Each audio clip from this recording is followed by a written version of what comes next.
आपसी परस प्रेम प्यार इत्तेफाक मोहब्बत सलोक दी तात बख्शनी कृपा मैं रहमत करके जो मांगै ठाकुर अपने ते सोई सोई देवै नानक दास मुक्ते जो बोलै इहाँ उहाँ सच होवे दे माँ बाप अनुसार कृपा मैं रहमत करो। अरदासां बेनतियां कबूलनियां चढ़दी कलाई दात बख्शनी जो आप जी दे दर ते पावन दर ते जो जी आवे सो राजी जावे सुख होवे नाम चित्ते आवे नानक नाम चढ़दी कला तेरे भाणै सरबत दा भला।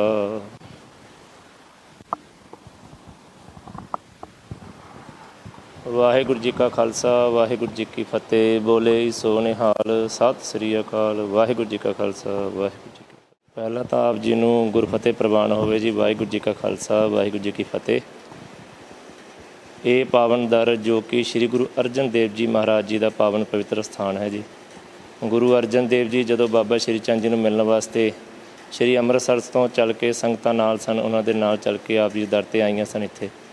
ਇੱਥੇ ਆ ਕੇ ਉਹਨਾਂ ਨੇ ਜਦੋਂ ਬਾਬਾ ਸ਼੍ਰੀ ਚੰਦ ਜੀ ਨੇ ਦਰਸ਼ਨਦਾਰੇ ਕਰਨੇ ਸੀ ਬਾਬਾ ਸ਼੍ਰੀ ਚੰਦ ਜੀ ਜੋ ਕਿ ਆਪਣੀ ਸਮਾਧੀ ਵਿੱਚ ਲੀਨ ਸੀਗੇ ਉਹਨਾਂ ਦੀ ਸਮਾਧੀ ਖੁੱਲ੍ਹਣ ਤੱਕ ਜੋ ਕਿ ਉਹਨਾਂ ਦਾ ਸਮਾਂ 6 ਮਹੀਨੇ ਕਰੀਬ 5 ਮਹੀਨੇ 27 ਦਿਨ ਜਿਸ ਨੂੰ ਕਹਿੰਦੇ ਹਨ ਲਗਭਗ 6 ਮਹੀਨੇ ਬਤੀਤ ਹੋਏ।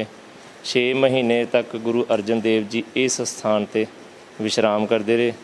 ਇੱਥੋਂ ਹੀ ਅੰਮ੍ਰਿਤ ਵੇਲੇ ਨਿਤਨੇਮ ਕਰਕੇ ਜੋ ਕਿ ਆਪ ਜੀ ਨੇ ਗੁਰਦੁਆਰਾ ਸ਼੍ਰੀ ਚੰਦ ਜੀ ਦਾ ਦੇਖਿਆ ਹੈ उस स्थान पर थंब साहब जिसनों थंब साहब करके जाना जाता है उस स्थान पर उस थंब जी जगह पर खड़े होकर बाबा श्री चंद जी दर्शनदारे करते सन। बाबा श्री चंद जी ने जदों 6 महीने बाद अपने नेत्र खोले उन्होंने फिर उन्होंने दर्शनदारे किए। दर्शनदार करके जो मेल मिलाप बचन बिलाप करके जो पोथियां उन्होंने तो प्राप्त कीतियां। इत्थे ही इस स्थान पर गुरु अर्जन देव जी ने सरोवर तैयार किया है जी।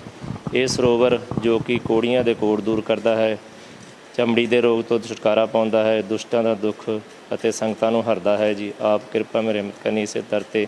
ਇਸ ਸਥਾਨ 'ਤੇ ਮੱਸਿਆ ਸੰਗਰਾਂਦ, ਗੁਰੂ ਅਰਜਨ ਦੇਵ ਜੀ ਦਾ ਜਨਮ ਦਿਹਾੜਾ, ਗੁਰੂ ਅਰਜਨ ਦੇਵ ਜੀ ਦਾ ਸ਼ਹੀਦੀ ਦਿਹਾੜਾ, ਵਿਸਾਖੀ, ਹੋਰ ਵੀ ਕਈ ਤਿਉਹਾਰ ਜੋ ਕਿ ਧੂਮਧਾਮ ਨਾਲ ਮਨਾਏ ਜਾਂਦੇ ਹੈ। ਰਾਗੀ, ਢਾਡੀ, ਕਵੀਸ਼ਰ ਅਤੇ ਕੀਰਤਨ ਬਹੁਤ ਵਧੀਆ ਹੁੰਦਾ ਹੈ। ਆਪ ਇਸ ਸਥਾਨ 'ਤੇ ਆ ਕੇ ਵਡਭਾਗੇ ਬਣੋ।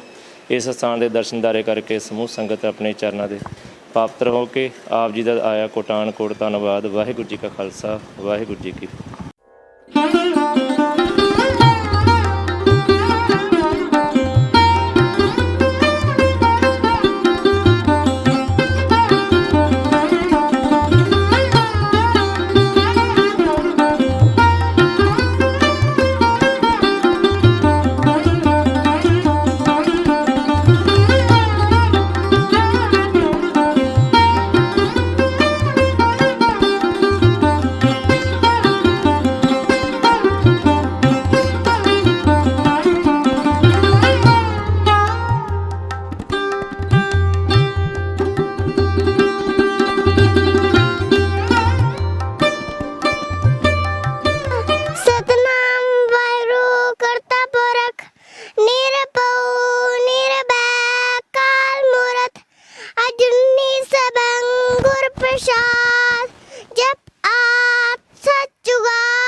ਵਾਹਿਗੁਰੂ ਜੀ ਕਾ ਖਾਲਸਾ, ਵਾਹਿਗੁਰੂ ਜੀ ਕੀ ਫਤਿਹ।